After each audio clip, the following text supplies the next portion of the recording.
आपण पाहताय the Vidarbha news, विदर्भाचा बुलंद आवाज।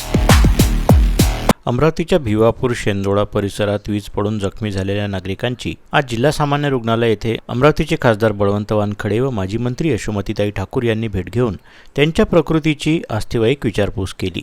भिवापूर येथील बीबीचंद वासुदेव राठोड व किसन धुमा राठोड शेंदोळा बुजुर्ग येथील आरोही अतुल धसकट व खुशी अतुल धसकट तसेच नेरपिंगळाई येथील अनुप हे वीज पडल्याने जखमी झाले असून त्यांच्यावर जिल्हा सामान्य रुग्णालय अमरावती येथे उपचार सुरू आहेत। यावेळी खासदार बळवंत वानखडे व माजी मंत्री यशोमती ठाकूर यांनी वैद्यकीय अधिकाऱ्यांकडून सर्व जखमींच्या प्रकृतीची सविस्तर माहिती घेतली। जखमींना तातडीने दर्जेदार उपचार मिळावेत, अत्यावश्यक औषधी तपासण्या वैद्यकीय सुविधा तत्काळ उपलब्ध करून द्याव्यात तसेच उपचारात कोणत्याही प्रकारची कुचराई होऊ नये असे स्पष्ट सूचना डॉक्टरांना दिल्या।